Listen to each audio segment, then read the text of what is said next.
That's a good one. That's a good one. Oh God, it's a toad, son. It's a toad, dude. Yeah. I wake up to a little bit of drool on my pillow, feel like it's gonna be a bad day. What is going on, OneCast fans? Welcome to Fishing Friday. We got some new tech we're playing with, so bear with us. We are live tonight on Facebook, Twitter, and YouTube. So if you're having issues with one of those platforms, specifically Facebook, we know it can have some frame rate drop issues and things like that. You can check us out on one of the other forums that we're on. So check out our YouTube feed. Twitter is OneCast Fishing. Is that your Twitter handle? It's all OneCast Fishing. Yeah, it's all OneCast Fishing. So go in there and check us out. Thanks, Melissa. Appreciate that. Playing with something new. So glad that it looked good. How's it going, Lee? And hopefully this time that means it won't cut out on us. So internet's been really good for us for the last 4 hours. We've been hanging out here talking. So hopefully that will continue. That's because I don't have a banana in here. That's right. So real quick, for all of you that don't know, you may know, coming up this weekend, Friday, Saturday, Sunday, if you're in the Knoxville area, checking out the Bassmaster Classic, we are going to be there. We will be in booth 4013, OneCast, all of us there selling snagless jigs, long neck hooks, all of that good stuff. So make sure you swing in, check us out, say hi if you're there. Also head over to onecastfishing.com, use the code TheOneCast. You can see it right here. We got this sweet little scroll wheel going now. Save 10%. And Veda eating dinner, can't hear. Sorry, buddy. Glad you stopped in. Can't hear what my husband spent money on this week. Yeah, Chelsea, we'll get into that. We can talk about what I spent at Redcrest. But so yeah, stop in. Make sure you use that code. If you check out OneCast Fishing, definitely head over there and check out the snagless jigs. So as usual, we have a guest this week. This week it's one of our brand ambassadors, Steve Loper at Don't Let the Bass Tracker Fool You on all his handles. I'm going to bring him in and we're going to talk fishing, talk about what's going on, and yeah, make sure you ask your questions, all that good stuff. So what's going on, Steve? Steven. Hey, what's up, you guys? How is everybody? Good. Did you check out any NPFL? What's that? Did you check out any of the NPFL over the last couple of days? I had it on the screen yesterday. I was watching. I had met Jesse Wise at the North Carolina Bass and Saltwater Fishing Expo. Oh yeah. I saw he finished in 7th yesterday. So I was out today, but yeah, I did get to watch some of that yesterday. Yeah, that's awesome. Yeah, he also kicked our butt on Jordan a couple of weeks ago too for the first PBC event. So I don't know if he fish falls, but he's a hammer, dude. He's an absolute hammer. That's what he was saying. He was telling me he could catch fish, and I was like, "Come on, that's what everybody says." But now I see him, I'm like, "Yeah, well, maybe he can." He can do all right. We had some other local guys. Yeah. Let's see, Corbishley, who we had on. Yeah, he was one of our podcast episodes, just a couple back. He finished third. Right, third. Yeah, third. And then Hayden, who's over by Charlotte area. Hayden Hammond. Yep, 17 years old. 17 years old, and he finished 16th. He was top 10, I think, going into today. But it was a little rough fishing for some of the weather wasn't cooperating necessarily. But still, I think 17 and he took a check home from a big event, which is outstanding. Which is good to see these North Carolina boys out there putting a hurting over there and. They were Pickwick, so. I heard the broadcasters yesterday interviewing Hayden's dad, and they were like, it's the first time they had ever had somebody's dad on the thing, and they talked about how he got permission and stuff like that. It was pretty neat. I wish I had that opportunity at 17. Oh yeah, me too. Yeah. You got to have parental consent to fish. I'm sure. Yeah. Well, it's more like, he's under 18. Oh, so. yeah.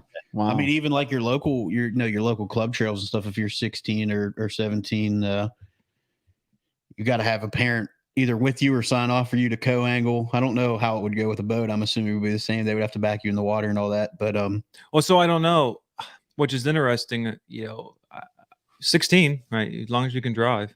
I was thinking that, like, what if somebody doesn't have their license, like a driver's license? Do you have to have that to drive a boat in a tournament? Boater safety. Boater safety. Yeah. Yeah. Interesting. So you saw some of the NPFL stuff. Did you see who took home the trophy? I did not. I think it was Brandon Perkins, wasn't it? And he laid down over a 24-pound bag today, and I mean, you could see it when he pulled out a live well. It was like, yeah, that guy. He only needed like 11 pounds to take the lead. So yeah. but crushed What him, was the dude. big bag yesterday? Wasn't it like 32 or something like that? Or am I wrong? I think it was close to 30. He had 24 pounds today. 27 or 28, I don't know, Ben. It's worth a Google. I know Corbishley, we're gonna reach out to him and try to get a little recap from him because he had a really rough day one. I think he only weighed 2 fish for like 7 pounds, and ended up finishing third. He had 18-pound and 20-pound bags the last 2 days, something like that. But probably what could have been had his fish been there. So what have you been up to, Steve? You've been out there hammering them on Jordan? No.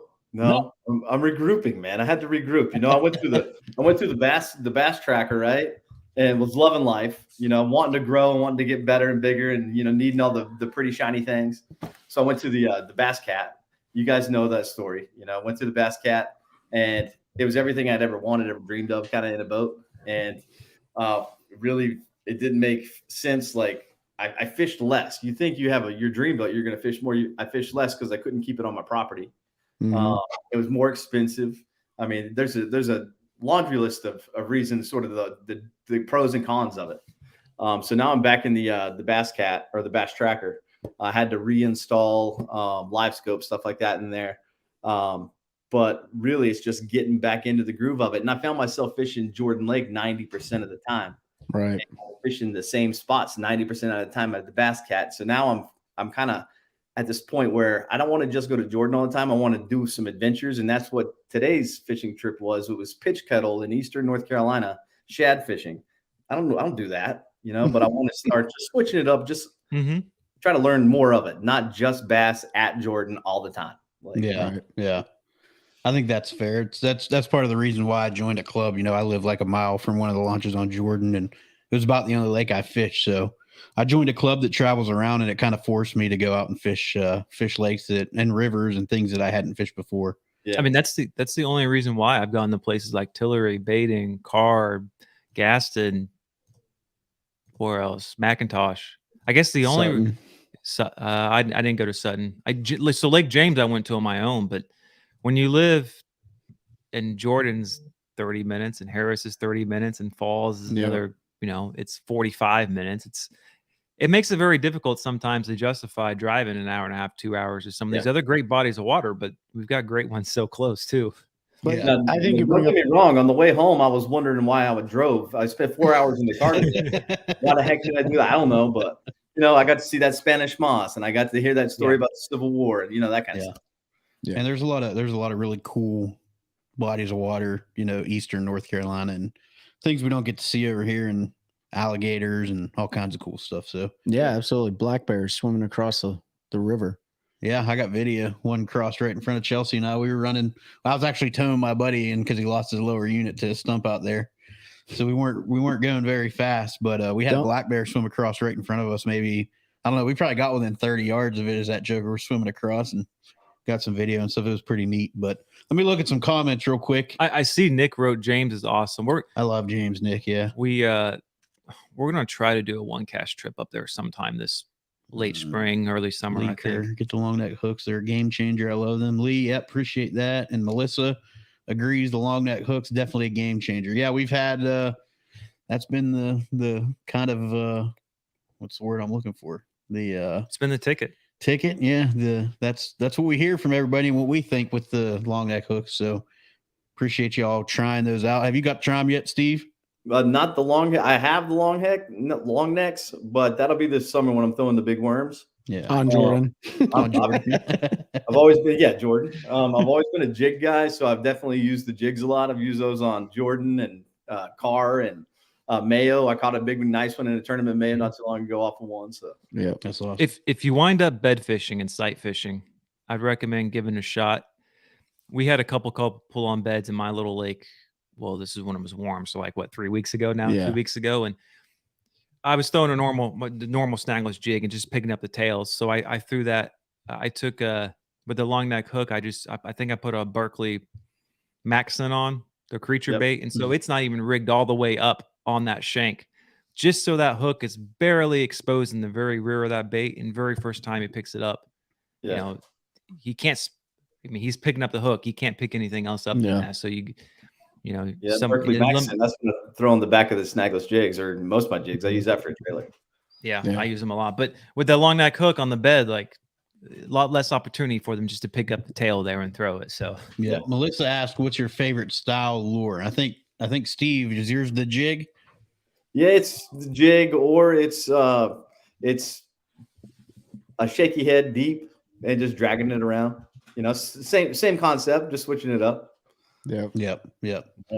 For me, I'm gonna throw two out there too. So, probably my favorite way to fish and catch them is a frog, but that's not always feasible. Doesn't work year round in every situation. But a jig is probably my confidence bait. You can fish it shallow, you can fish it deep, you can hop it, you can wind it, you can dead stick it almost. You can pretty much do anything with a jig that you can do with a Texas rig or other things. So there are certain months that crankbait on the riprap is my favorite, like all time. That's all I'm going to do for certain periods of the year. Yeah. I mean, I love the jig. So the jig, I love a crankbait bite. I love deep cranking too. In fact, if I could catch them deep cranking or pulling the jig, I'd probably want to catch them deep cranking. Just it's a little bit faster. Yeah. It seems like there's more action involved with it. There's something about deep cranking when that rod loads up. Yeah, it's a blast. And they're just there.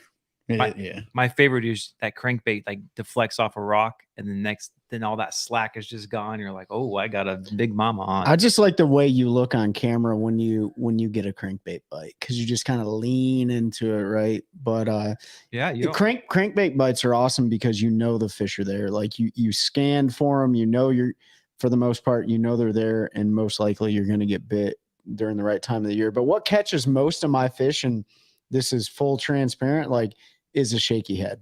Hands down, I can fish it 100% of the year, whether or not I downsize to a quarter head, shaky head, and fish it shallow, or I go all the way to an ounce or probably a little less, 3/4 ounce shaky head, and fish it. Because you can put a bug on it, you can put a worm on it, you can do whatever you want with a shaky head, and it works. So that's my favorite style. Yeah.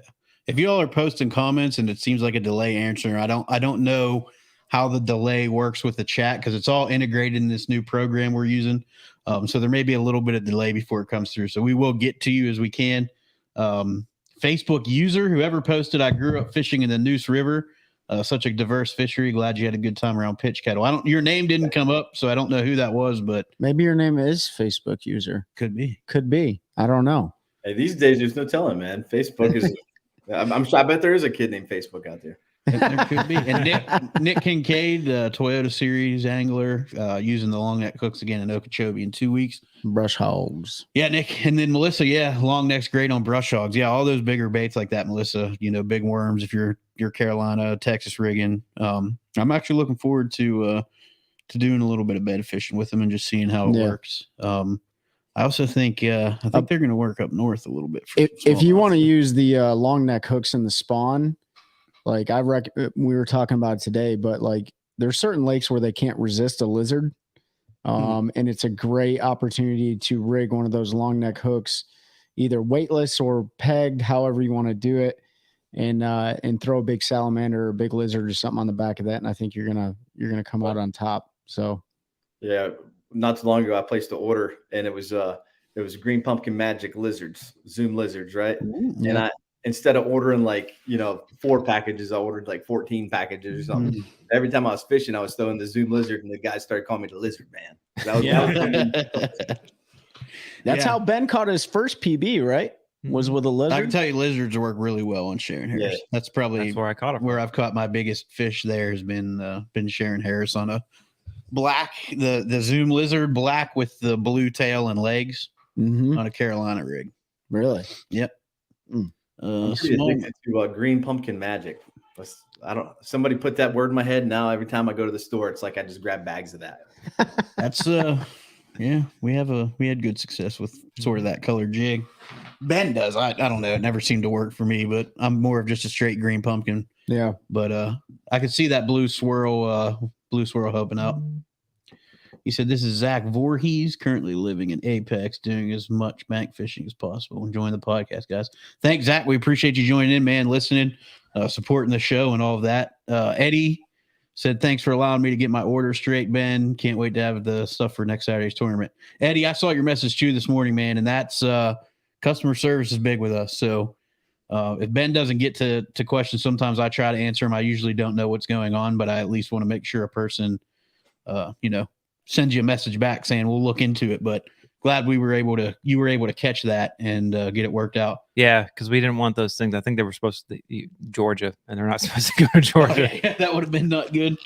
We got Mike Eckerd says hello from Arkansas. What's up, Mike? Smashing that bass. I like that name over on YouTube. He said smallmouth love the lizard around me in the creeks. Smallmouth, yeah, smashing. I'm sure they do. I didn't throw lizards much up north, but I know we got a bunch of them, so I can see that. Dude, I'm telling you, and Steve, I don't know if you ever fished in the north before, but the last time I went up there, which was last year, I fished on, or I was staying in an Airbnb. There was a dead salamander that was the size of a 2-liter bottle of soda. Just one of those like Hellraisers or massive lizards, dude. It was rotting to the core and stuff like that. But I was like, wow. Those mud puppies. Yeah, big ones. But hey, Steve, I think we skipped right over it. Did he introduce himself and like talk about fishing and stuff like that? No, we just went to talk. Oh, we just went to talking? Yeah. I don't know if you want to break it down for us, man, but like, how'd you get into the whole game of bass fishing and stuff? It's probably the same story like everybody has, man. You grow up, the pond in the neighborhood, a couple buddies, and, fishing the local pond or, local lake. I lived in Fayetteville. You guys are both all familiar with Fayetteville. Vietnam. And one of the dads was in the military. But he had a bass tracker, and he would take me and his son or his, a couple of our friends. And it even got to the point where I was so addicted to it at, 12, 13, 14 years old, that if his kids didn't want to go, he would still come and pick me up, and we would go fish Keast Lake on base. I can't remember. I think there's Airborne Lake or something like that. There's a ton of little ones like Lindsay Lake and Keast and, was there Mott Lake and Mott Lake. Yep. But so I mean, I had him in my back pocket to take me anytime I wanted to go, and that's where I fell in love with it. Then you finish high school playing sports and went to college, then got married, got really back into fishing, but then started having babies, and fishing shut down for a few years. And now recently, I mean, it's only probably been, I don't know, the past 6 years I've really gotten back into it.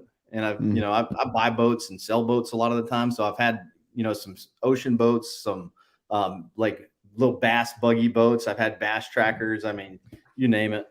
But I'm still in a learning phase, guys. Like, I like the community. So I make a lot of really good friends through fishing. I was in the Leesville Bassmaster Club. Through that club, I met a couple of my, best friends now, fishing the BFL with a couple other guys that I knew from that club. And it's a great community, the camaraderie, you have stuff in common with everybody that you're going to meet. Some people in fishing world can be prima donnas, and, good stuff like that, but I'm not one of them dudes. I like to go on. I like to share the stuff that I get on TikTok or what works, share fish. I like making content. I just like everything about it, really. I like being around it. It makes me a happier person. So I feel like fishing, I don't know people who are unhappy when they're fishing. Even if you may be upset at yourself for losing a big one or whatever the case may be, like I always feel like I come off the water tired as hell, but at the same time refreshed that I was able to get out there, Yeah. Smashing Bass said, that's really funny to say. I'm afraid I'm going to mess that one up. He said, they also love the Gary Yamamoto Fat Baby Craw, weedless or weightless, depending on. Yep, that's a good one. Yamamoto's got something new that I think we're going to get to see at the Classic. Some of their pro anglers have been teasing it. Apparently, it's been catching some fish, so I'm curious to see what that is. Lee Kerr said, thanks for the discount. Ordered 4 packs of long neck hooks. He's hosting a high school fishing team clinic and going to introduce them to the hooks. Give each fisherman at least one hook to try. Awesome, man. We really appreciate that, Lee. And make sure you share that code with them too if they want to get them themselves, so you can save them a couple bucks too. And Melissa, some of the best people you will ever meet willing to help are people who fish. You're absolutely right, Melissa. It can go either way. There's also a lot. There there are quite a few out there that aren't going to help, or they're going to intentionally give you bad advice. But generally speaking, I know if you listen to podcasts, we harp a lot on the negativity in the industry just because it kind of shines above the good that goes on because it can be so bad. But yeah, I mean, I met Ben and Trey, great people. Steve, I mean, everybody I've met, especially here in North Carolina, has been great, and through fishing and folks back home, you know. I wonder what it is, right? I wonder what you know, and Steve, maybe you have some stories like dealing with some of the negative stuff, and it definitely casts a big shadow over the industry when you got those negative anglers or whatever. But I wonder what it is about certain people that's just like, I have to be a negative Nancy. And for those you named Nancy, I'm sorry, but negative Nancy all the time. I wonder why, you know, why they're not willing to talk to somebody. Do they have that much pride? Is it that much of a thing? I don't know, man, but I've definitely seen it. It's the minority for sure within the industry, but I don't know if you have any thoughts on that, Steve. I think it's the way, like you have to almost not just show up at a tournament weigh-in and expect everybody to be nice, right? You have to earn your spot in that community. And I'm going to compare it to the Redfish Madness series I do in the summertime out on the coast of Swansboro. Mike Mattis, his team out there with Redfish Mattis built a community on the coast that is just absolutely amazing. I have more friends at the coast in the summertime than I do in Raleigh, in Cary, where I live at. I mean, that's how tight they did it. And at the meetings beforehand, it's a big get together, it's a reunion, it's a party every time before the next tournament day. And then whenever I fish these tournaments at St. Jordan, and where I don't know everybody, you know, I want to know and I want to be nice and I want everybody to, you know, be friendly, but you know, everybody sort of has that guard up. You know, I don't really get it. I'm the guy in the boat that's, you know, when I'm passing by you on a Tuesday out on the lake, you know, I'm trying to talk to you, say what's up, see how your day's going. And I do get that kind of, yeah. You know? Speaking of people and stuff going on in the lake. I want to make sure I got the facts right. That's why I'm looking at my phone. But did y'all see that whole thing that went down with you following that kid? Yeah. So I'm sure everybody's seen the video of the guy driving his boat up to the kid, yelling at him, telling him he was hole hopping or whatever. They disqualified that kid. Did you read I'm sorry, not the kid, the guy that was doing fishing behind him, because him and that John Durham, who's the guy that lied about his name in the video and says, I run this lake and all that. So they DQ'd him. He had a 7th place finish, disqualified his day 2 weights. He dropped 143 places and lost out on, I think it was close to $23,000 because of that. Did you see a statement? I didn't read it. I figured it was. I mean, the kid pretty much said, like, it's in the rules that you're supposed to report incidents to Bass officials, and I didn't do it. Oh, okay. I mean, so that was officially why they upheld it. The kid, I mean, what's his name? Yeah, Tucker Smith. Tucker Smith or something. I mean, very professional statement, and he looks like a young kid, and like 21. None of us know all the details, and so like, yeah, I don't know. It's just Tucker Smith. Yeah. It's a who knows about. I'll tell you what, and Steve, you can probably attest to this. Like, you may not know everybody, but especially you, like, you have a very large and footprint in the social media world, specifically on TikTok and stuff like that. Just because you don't know somebody doesn't mean they don't know you, right? Right. And so, like, this industry, as big as it is, especially after COVID, and I feel like the lakes have gotten even more jam-packed, but it's still very small. It's a very small community. So you hear a lot of people's names and you're like, yeah, I remember seeing that guy or gal on TikTok. You know, like, I had people TikTok like fan me at Harris one time, and I got like 900 followers on Instagram or something. It's like, oh, I've seen you before. What? Gina. Yeah, Gina, if you're on, who's one of our brand ambassadors, right? But like, Steve could go out there, don't let the Bass Tracker fool you, and he could be, you know, pulling his fish out of a damn barrel, and, you know, he doesn't do that. And somebody sees him, and dude, your life is over. And I think that's a scary thing now. It's not scary as long as you have integrity and you're doing the right thing. But if you mess up, you're going viral, dude. And the thing is, like, and Steve, you can attest to this for folks that may not know, but like, I might not know who that person is, But if you say, "Oh, we caught Dave out there doing something," I'm going to go, "What kind of boat does he have?" Exactly. Go, "Oh, he's the Red Ranger with the blue power pole." "Oh yeah, I see that guy out there." You know, and I'm sure you're the same, Steve. Like, you know, people by their boat. You might not know who they are, but you know that boat. Yeah. Oh yeah, I definitely know a couple people like that. It's like, how do you identify as a bass tracker? Yeah. What about you, Vexus? Yeah. What about you, Triton? What do you run? Yeah. What do you run? In fact, funny story. That's how I learned about Ben, or I even knew about Ben before I even knew Ben. Was like, oh, he's the guy with the Triton with the single white power pole in the back. Yeah, I've seen him before. Fuck. I'm sorry, never even met him before. Let me keep it PG-13. Never met him before. So it is crazy how small this is. Negative Nancy, Melissa, negative Nancy's Karens drive me crazy, and we'll tell them off, especially when kids are involved. Yeah, it can be. Yeah, I'm with you on that. It's going a bit far in our world today. David, what's up, man? Got to see you at Redcrest. Hope you're doing well. Nick can say that's the time of snagless jig gets chucked at him. Yeah, I hear that, man. Put that 3/4 ounce on there and just let her eat. I mean, we get that 1 ounce punch jig. That's too. true. Yeah, and that true. thing's very aerodynamic. Yeah. So I don't know. Getting clonked in the head by a 1 ouncer. Could you imagine somebody videoing that, Steve? Like somebody's like racing by and they're like, wham, with a chesty on and hit somebody. Do you know how bad that would be? Oh my goodness. Yeah. You go to jail. Probably. For sure. We used to shoot it. I'm not going to talk about it. Jeez, Pete. We used to not shoot with a gun, but like Lake St. Clair was so bad, not with fishermen, but the jet skis were so bad that we would have a slingshot and we would like fling marbles at the jet skiers. Yeah. Be careful what you admit online. This was a long time ago, folks. I was probably like 8 years old. And, but no, I mean, it was pretty common up there for people to try to hit jet skiers. I knew a bunch of people up there would carry big treble hooks. Yeah, and weights and try to snag them off their jet skis and stuff. This is getting better. This is getting better. It was an interesting. Michigan's an interesting state. Trey's from there. He can tell you. So speaking of Michigan, I'm going to circle back to this. Steve, you talked about like trying to broaden your horizon and just do different kinds of fishing. Have you made it up to the north to do any type of fishing up there? I went to Minnesota. Hell, it was. I mean, it was years ago. And the land of, or the muskies, the fish at 10,000 casts, right? Oh, yeah. But we're staying at a place called Big Round Lake. Dude's got a pontoon boat and a ski boat. I have 2 kids at this time, and one of them's in like a high chair.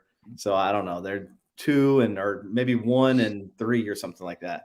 But we're cruising on the pontoon, raid the shed on the property. You know, it's me and my wife, 2 kids, another couple and their 2 kids or 1 kid, and parents are out of town. So I raid the dad's shack. I find me a pole with a crankbait on it, super clear water. You know, I'm not going to catch a muskie. Next thing you know, I'm trolling along and I could see it coming up from the abyss. It's like, you know, it's this big. It's going like this, and it comes up and it eats it, you know. And I was like, oh, I didn't know what to do with this thing. It had a mouthful of teeth. I got it to the back of the boat. And I didn't know how to pick it up. So I got pictures of me like with the fish in the water behind the boat. I didn't actually put my hands on it. So, man, I haven't done too much traveling. I need to expand here in North Carolina. I've got 3 kids still. I've got a 15 almost, a 12-year-old and a 10-year-old. So we're super busy all the time. But red fishing, I picked up about 5 years ago. And that's a real passion of mine too, especially summertime, the tournament series. So red fishing, and then just more bass fishing, and then just switching up to the variety of fishing. It doesn't have to be bass fishing. I love crappie fishing. I like to catch catfish. I like to bass fish with live bait. Like, I don't do that, but I'd like to. I mean, it's a sure way to catch. So yeah, I have a recommendation for you if you do get some time, especially with the kids. Man, is head north in the September timeframe when the king salmon, either up to Wisconsin or Michigan, both states, and hit some of the main rivers up there. And specific rivers would be like the Manitowoc River in Wisconsin or the Manistee River in Michigan. And your kids, you for sure, but your kids will have a blast when they hook into a 20+ pound king that's going up the river to spawn and die. And the fight is on, and it's really cool because you can catch them on drop shots using light tackle. It pisses everyone else off around you because they're trying to gaff the fish and bring them in, even though that's illegal. But it's a great time, and and an experience that only happens like once a year in the rivers. You know what I mean? So if you ever, we need to make some plans and do a trip like that to break out of the bass habit, because it's great. We're gonna get a swear jar for Trey. Did I swear again? Yeah. No, I'm just messing with you. I'm 38 years old. I'll swear however I want. You can go to the Roanoke River when the striper are running, and that's a free for all. I mean, that's a blast. Yeah. They're 2 or 3 pounds, but I mean, it's all you can catch, and you can have an absolute blast on that. The way the water was there last year, they never left, and I was catching them on a frog in like June, catching stripers. It was pretty wild. Yeah. Smashing that bass says, what are y'all's thoughts about the Z-Man Hellraiser? Oh man, I got to throw one last year in the summer. It's a really cool bait, and it'll get 8. And I know some guys, Corey Dreyer, who's just on our most recent podcast that dropped yesterday, and Jody Queen, kayak guys fishing all the big trails that have been throwing it, like the Susquehanna and the smallmouth lakes, and they've been destroying it. So it's a cool bait. It's different. I think it'll work well in pressured areas, pressured waters, because it's a little bit different presentation. So we all know how that can be. Nick said, good to fish the Toyotas or the Opens just for different fishing experiences. Yep, you're absolutely right, Nick. And it's a good way. It's a good way to learn, fishing them as a co-angler. It's not as expensive. Steve, you fish some of the BFLs as a co. I know, you can get some really good fishermen to fish with and learn from. Oh yeah. David, if anyone goes to Michigan for salmon, steelhead, walleye, even smallies, I have a buddy that would be happy to take someone for little or next to nothing. Oh, awesome, man. We'll keep that in mind if we plan our trip up there. Eddie, let's not forget to say a prayer for the man who drowned today after they flipped a boat with 4 people. I did not hear that. I didn't know. Where was that, Eddie? I was at Farrington today, guys, man. Are you kidding me? A boat flipped with 4 people on it. One of them died, and that was right close to the Farrington ramp today on Jordan. Oh, wow. Had a couple people texting me to see if, make sure Lope Dog was all right. Yeah, no, I haven't been looking at the news. We've been here getting classic stuff ready, and I hate to hear that. Definitely prayers to them. 2:30 today or something like that. It was on the news.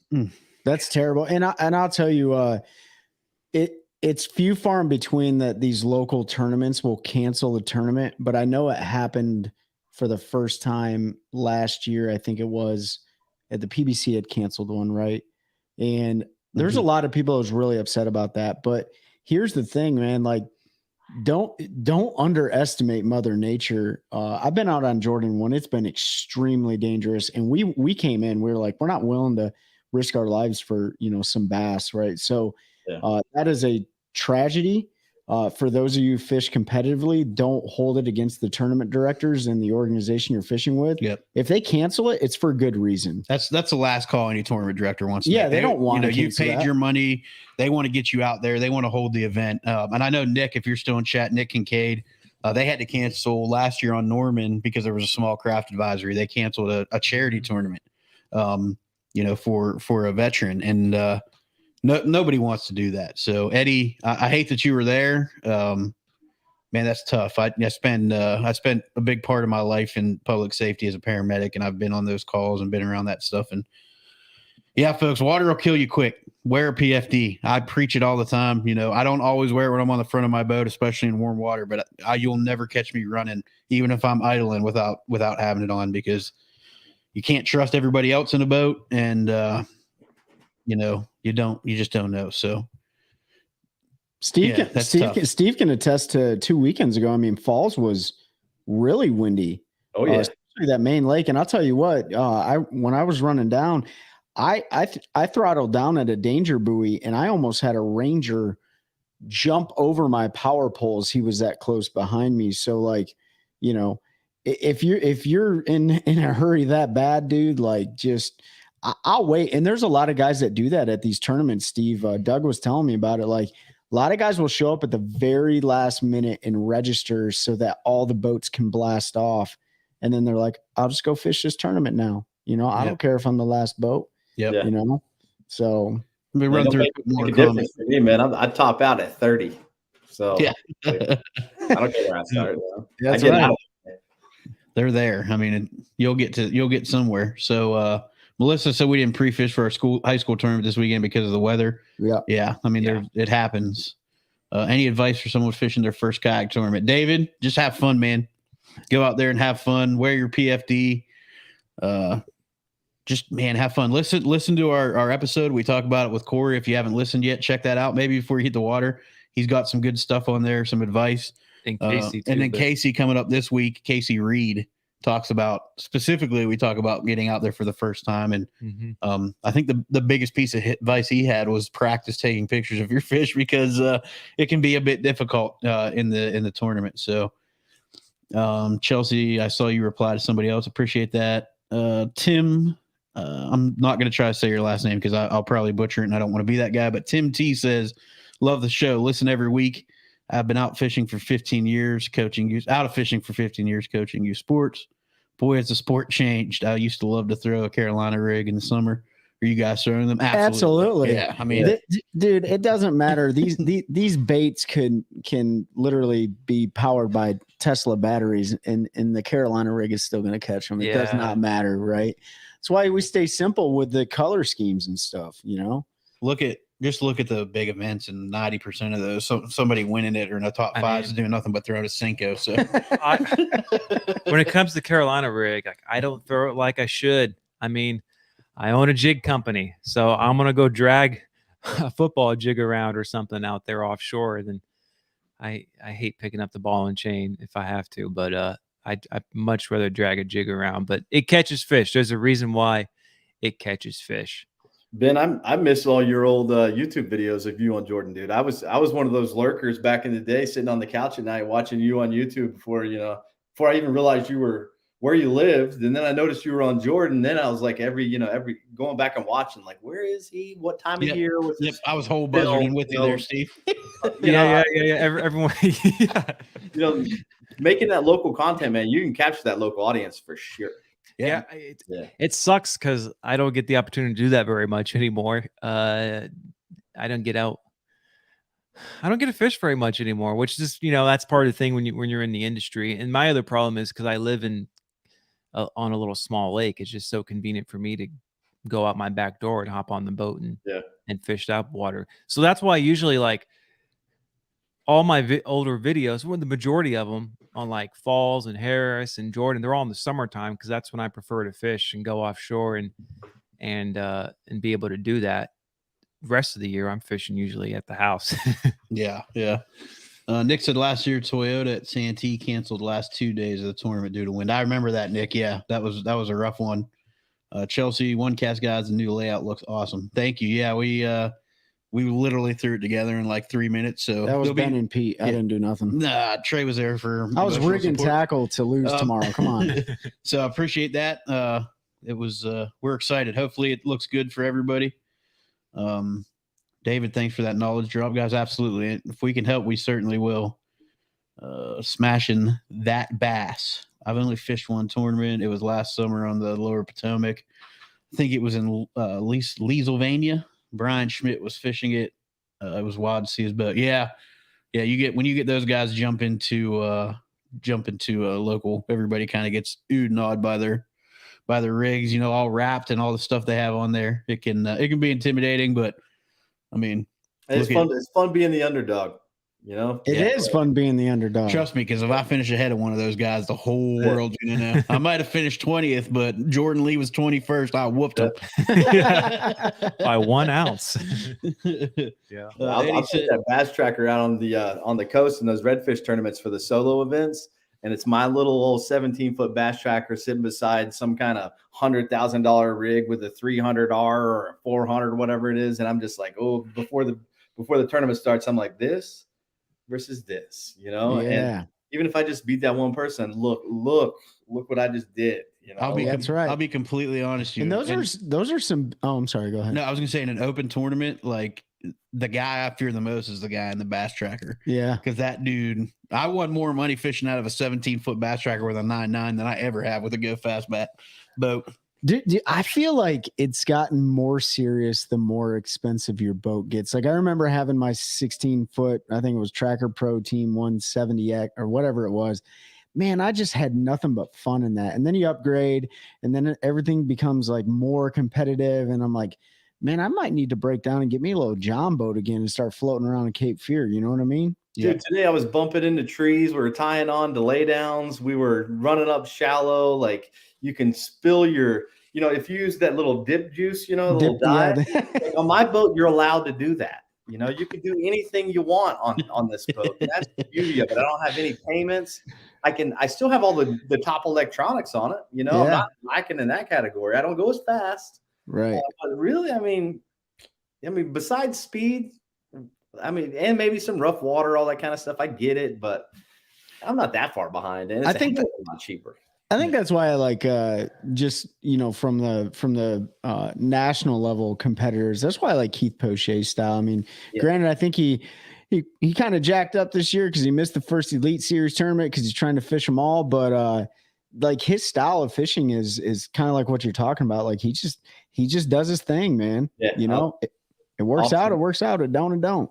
Watching him on off the grid with his winch and winching over trees and stuff, I get a kick out of that.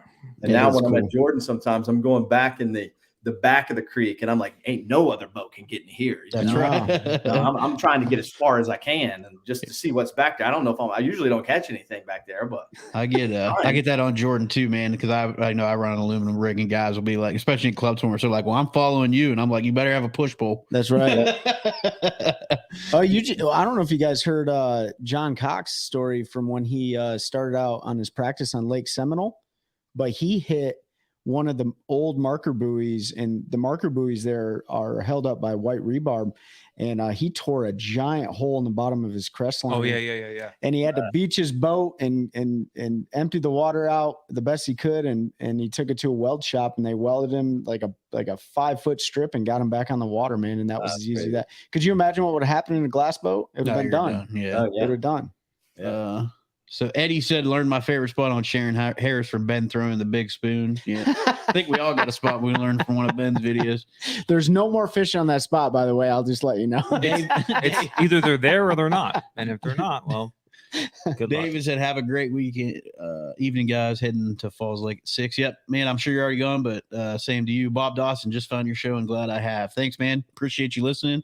Appreciate the feedback. Eddie, his YouTube video hooked me. It hooked a lot of people.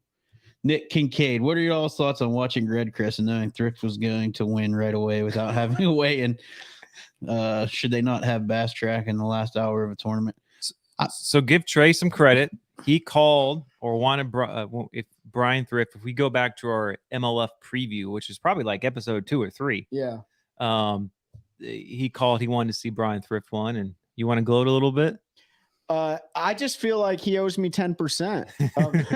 No, it was, the same thing with Scott Martin on Okeechobee is the same thing with Thrift. Like it's few far in between that national level competitors anyways win on their home bodies water. Like we all know who's going to win majority of time on Falls Lake. Yeah, Mike, we know you're out there. Like you just finished third in the MPFL, but I just thought it was really cool. And, when he switched over from FLW to BPT, I guess it's all one thing, but he was a Forest Wood Cup winner and now he's a Redcrest champion. And I'd like to see him come over to Bass and give it a shot. You know what I mean? So from a consumer standpoint, it was really cool to see that happen. Nick, my thoughts on Five Fish and MLF. I'm not a fan. I think it took away from what MLF did. I really thought that they were going to keep that for those cup events because I would have much rather watched Jacob Wheeler go out there and catch 292-pound spots instead of 5 2-pound spots, and then continue to catch 5 2-pound spots and have no movement in the leaderboard. That might be a good idea, man. Honestly, like not showing Bass Track that or whatever they call it in the MLF, not showing that scoreboard for the last hour or 2 hours, so you at least have a little bit of where does this guy stand? But let's be honest, the 5 fish limit, I knew Brian Thrift won it on Saturday. He already had a 2-pound lead.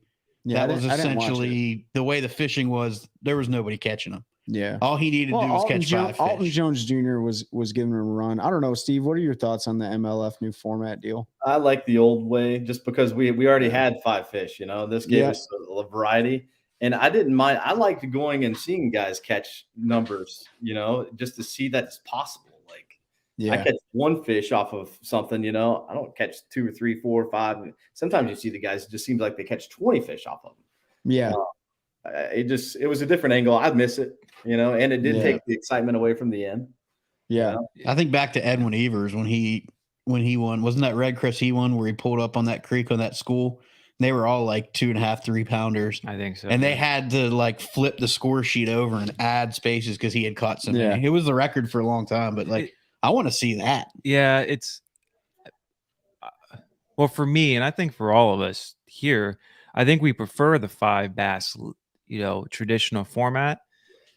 But there is something to be said. I mean, bass has bass track, but 1, we know it's not accurate. 2, they do shut it off. And there's something to be said, like if you know what the weight is as a viewer, and they're not right it's the same strategy, right? What they're doing is almost the same strategy as they're doing in bass because they're looking for the 5 biggest fish. Just that we know the score, it's a lot less exciting to watch. I think. Go ahead. One thing that was exciting was like the Toro cut line.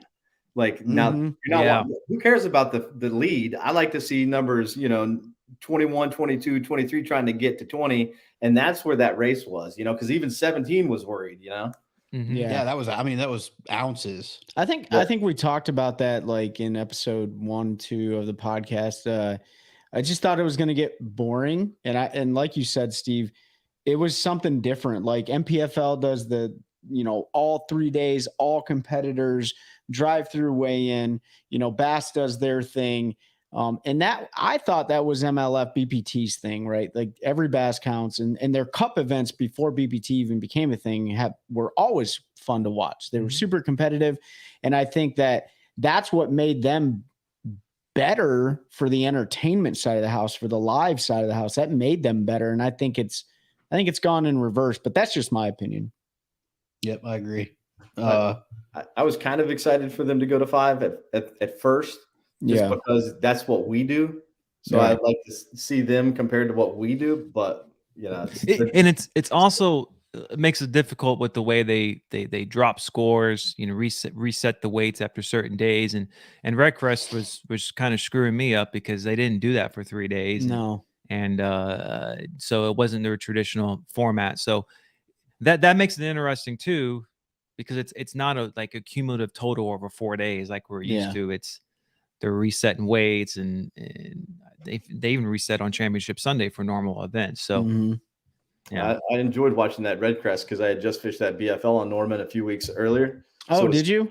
Yeah, it was fun to see the pros out there throwing the big swim baits, underneath the dock. Well, I was on the back of the boat. I could have been doing that, didn't do that, No mag drafts for Steve on that one? No. How did you do in the BFL? Man, I had 5 bites.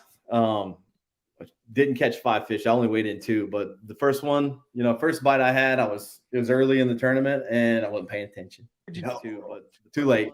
Second one, I had got stuck in a brush pile the cast before. 90% of the time my line's not going to break, so I don't worry about checking the line. Maybe tournament days I should. I'm guilty. I'm a recreational guy. So sound a lot like me, Steve. Sound a lot like me. It broke. So that was my second bite. Caught my third fish. Cranking rip wrap on one.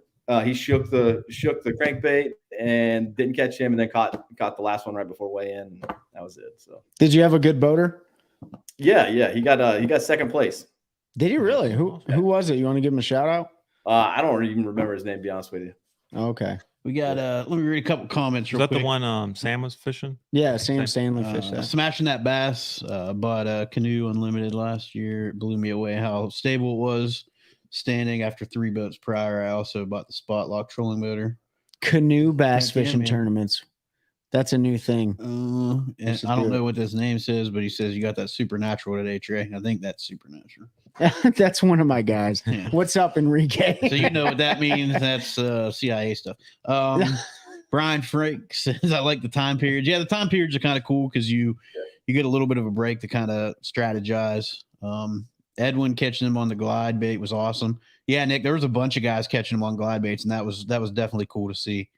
Rick, what's going on? Pepsi Rick, glad to see you in here, buddy. I like the Every Fish Counts a lot better. I think it's more entertaining for sure.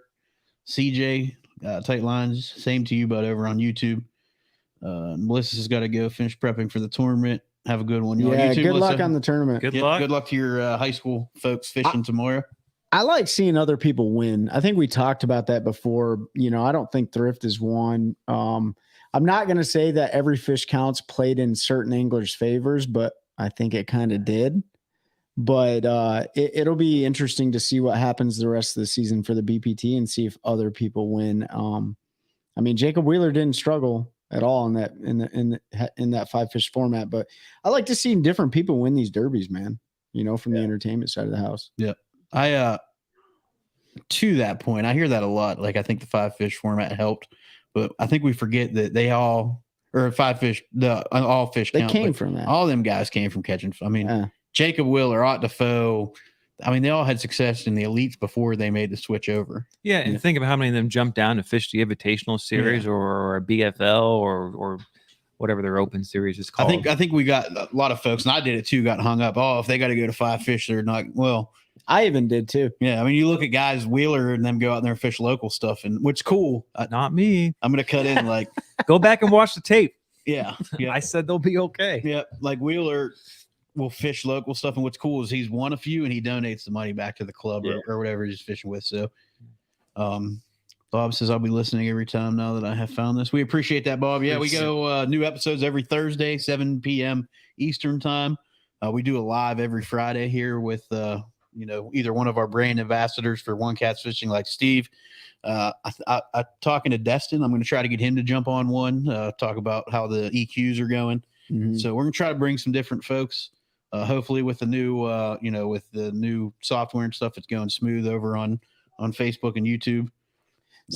Speaking of the EQs, Steve, do you follow anybody fishing the elite qualifiers right now? No. Do you know who Ben Milliken is?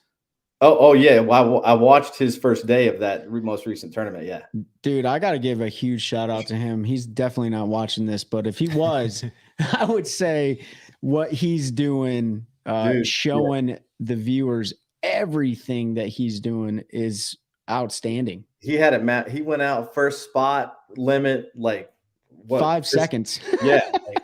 I'm like, oh my. Yeah. So somebody who knows their electronics for sure, or just, figured it out.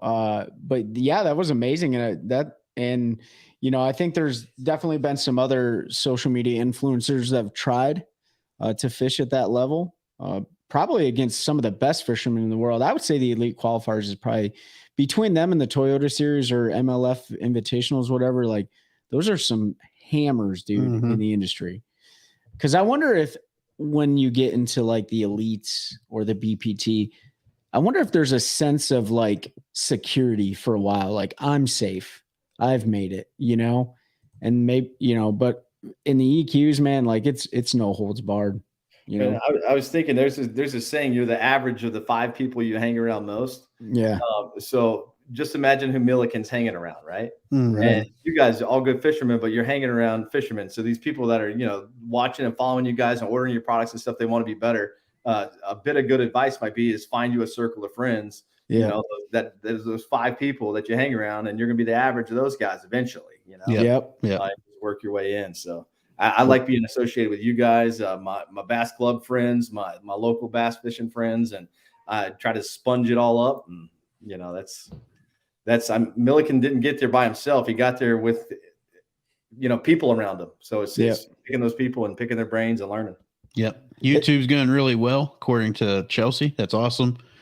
Smashing That Bass says, all right, fellas, I'm out. I got to get up early for work in the morning. Y'all have a great night. Definitely tune in Friday. Absolutely, man. We'll see you next week. Appreciate you joining. Tim, you said, what's your opinion on limpless crankbaits? Are you throwing them? What colors? I just got a bunch of comments and it skipped. So hold on. What colors and sizes and company do you like? Thanks. Go ahead, Steve. Let's go. Lipless cranks. He don't throw them. No, not lipless crank guy. All right. So for me, lipless cranks, I throw them a lot, especially in the fall. I know it's a great spring bait, but I don't really throw it a lot in the spring. And I'm going to match the hatch. I know you hear that a lot, but a lot of our lakes down here are threadfin lakes.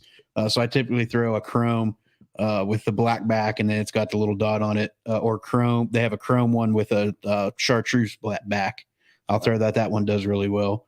I've got a box full of them downstairs, man. They don't get no play time. That's what we call them, rattle traps. You can donate them to Trey at One Cast Fishing. So I call them rattle traps too. Yeah. And I fish them, but I only fish them because I like yo-yoing and ripping them through grass. So I have milfoil in my lake, so I can do it here. Otherwise, I usually don't fish them unless I'm going down to Florida or something. I just, in that springtime, but a lot of times when you think about throwing a lipless, I would rather throw a flat side crankbait, going down rocks or something. So I caught some good ones this year. Steve, you saw the pictures of it. I think they're really good. You don't have to fish them in vegetation, clearly.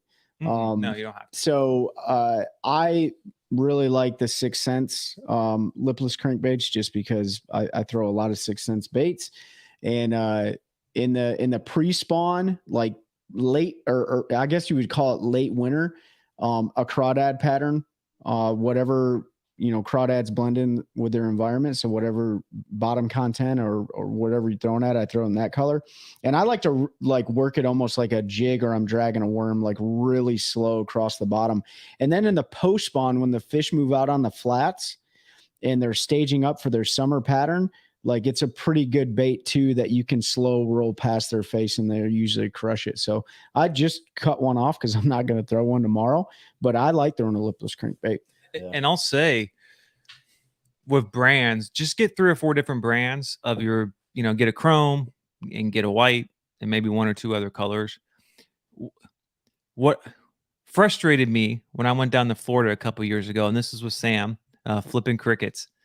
And we were fishing eelgrass, ripping a rattle trap lipless crankbait through it. And he was crushing me because he was throwing, I forget if he had a red-eyed shad and I was throwing just a rattle trap or what it was. He just had a different brand on. They were throwing same type of colors, different sound, different fall rate. When we were throwing the same weight, but you know how their shape will affect the fall rate and different sounds in there. And you just have to experiment with on the particular day. Yeah, I'm pretty much a traditional old Bill Lewis rattle trap, a 1 knocker, or the red-eyed shad, or the 3, kind of my 3 go-to. Actually, now I think about it, he was throwing a 1 knocker and I had a red-eyed shad. Now the next day we went in the exact same spot, exact same place, and it was just the exact opposite, that the red-eyed shad was doing it. And who knows? The last thing I'll say on the lipless, I think the Bill Lewis traditional rattle trap does really good in grass because of the way that the nose is pointed.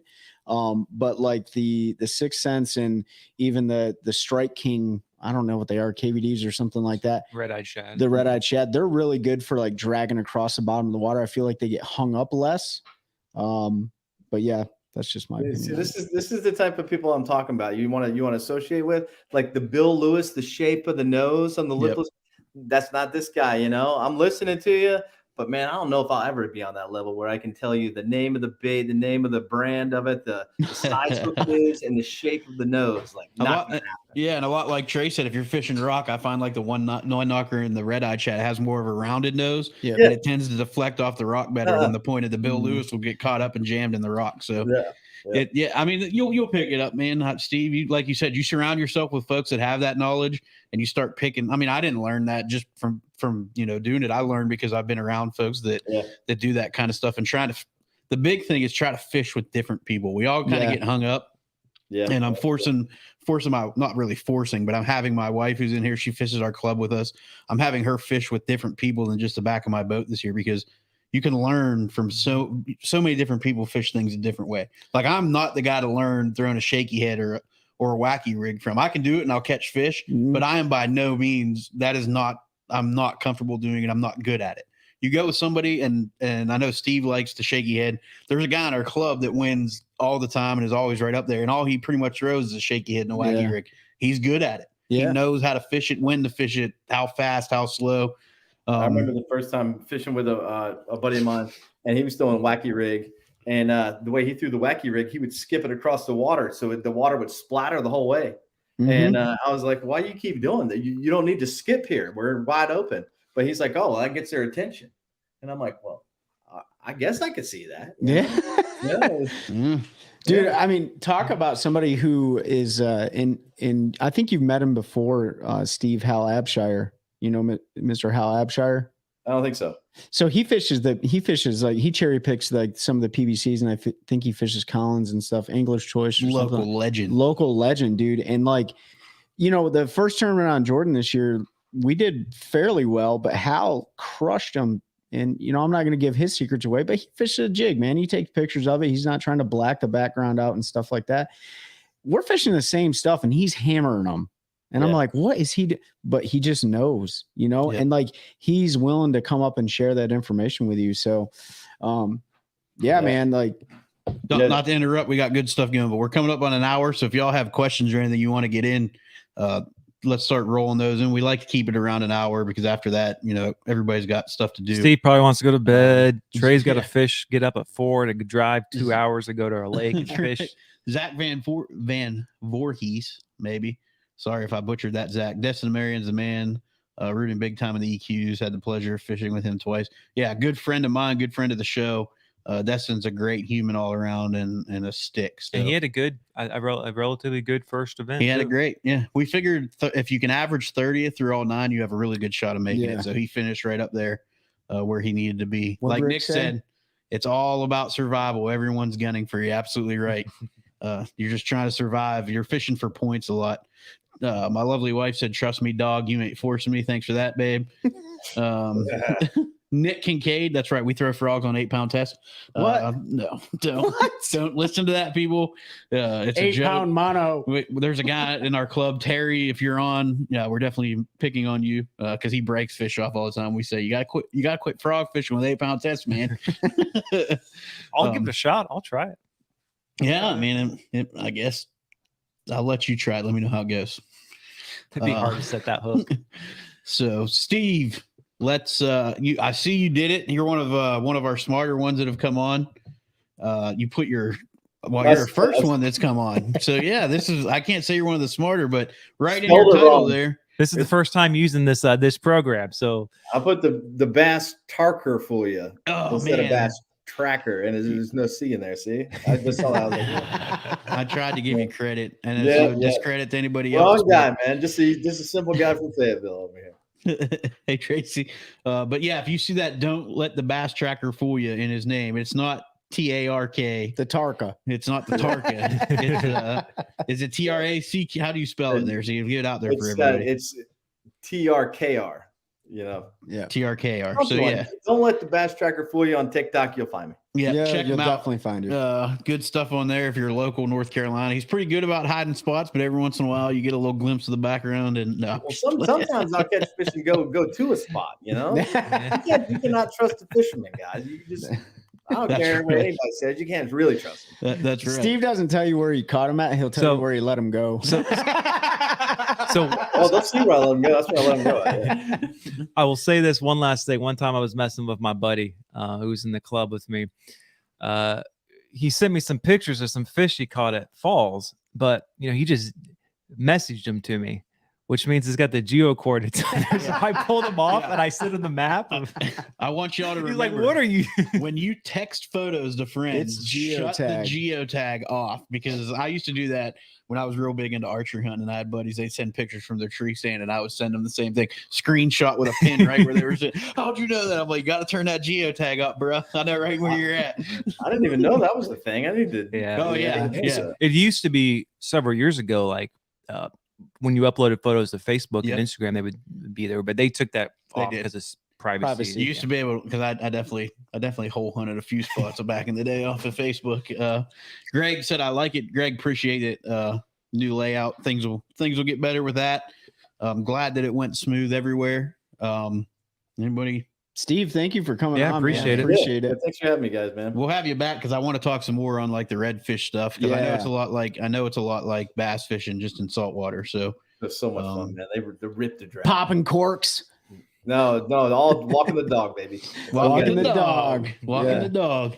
We'll have to get some of the other. I don't know if you ever heard of the guys that call themselves Naughty Hooker, but they got a YouTube channel. It's not very big, but there are a couple guys that I did a couple saltwater trips with down in Southport, and we had a blast multi-species fishing and stuff like that. But we'll have to get those guys involved because they are just constantly down there on the coast, man, just crushing fish.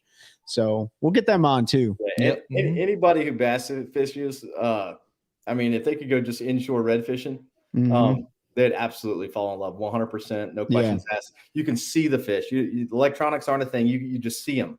Yeah. Right? You see them and you're like, oh shit, there they are. You know, and then you kind of follow them around and you can see them coming down the bank. They're swimming down the bank. I mean, it's just, and That's then awesome. when you hook up, man, it's just like, it's like nothing else. Yeah, no, I want to go red. Yeah, fishing. we'll go red fishing. And trust me, if you're down there in the coast and you're fishing some of that brackish water or salt water, the snagless bladed jigs catch them. I caught a speckled trout on one, my very first cast down there. So head on over to onecastfishing.com, use the code THE1CAST, and you'll save 10% on those, even in the salt. Disclaimer: they are not saltwater rated. So I mean, they're not going to last forever. Everything rusts in the salt water, man. All right. They're not stainless even steel. rust. Stainless steel. Yeah, they're black so nickel. When they're rusted, don't hate A on us. snagless Ned with a gold shrimp on it. Yeah. Oysters are no longer a real issue. You know, you're not jerking them out of the grass, stuff like that. So a guy at the Raleigh Fishing Expo came to our Oops box and bought all of, like, I don't know how many he bought. It must have been 20, 30 Oops jigs with a minor defect on them. I was like, man, you're going to go catch some bass. He's like, nah, man, we're going to hook up live bait, fiddler crabs and stuff on these and drop them to catch sheep's head and stuff like that. It's like, hey, man, fish them how you want to. You know what I mean? Yeah. So awesome. Yeah. So everybody, go ahead, Steve. I was just going to say with baits, there's no rules. You know? That's right. Mm-hmm. Yeah. All of a sudden, there's a snagless jig out. You know, like who'd thunk it? That's right. Tomorrow, the day after, again, in 2 months, there's gonna be all sorts of new baits that So there's gonna be a hookless jig. Could be, I guess. I think on the hookless, we're not gonna bring that to market, but I think that's a good spot to end it. Steve, I'm gonna mute you for a second. If you want to hang out, we could talk after. But I got a couple housekeeping things I want to bring up real quick. So I appreciate you coming on. Everybody, don't let the Bass Tracker fool you. Make sure you go follow them on along. Again, brand ambassador for One Cast Fishing. So just real quick, I want to touch again. If you're in Knoxville, going to be in the Knoxville area, Bassmaster Classic 2023 at the Knoxville Convention Center. We're booth 4013 on the second floor. There is where most of the vendors are. Also, anybody that's watching still, fans of the podcast, if you can go on to whatever it is you listen on or watch on, leave us a like, a comment, a review.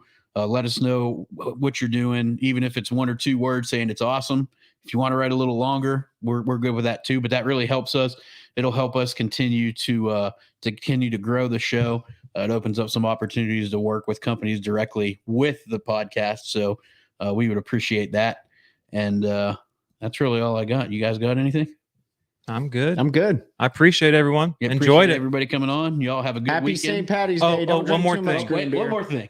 So next week I don't know if we'll do a live next week or we'll be later. So the Bassmaster Classic, I think the show ends at 7 p.m. Correct. So we may try to go live later that evening, or we may try to do it on Thursday, the day before. So just, I'm gonna make Ben get live, so we'll be live one of those days. we'll be live. We might have to be live while we're tearing the booth down. We'll make a post so y'all know when we're gonna be up, so you can watch along. But again, appreciate y'all, and we'll see you on the next one. That's a good one. That's a good one. Oh God, it's a toad, son. It's a toad, dude. Yeah.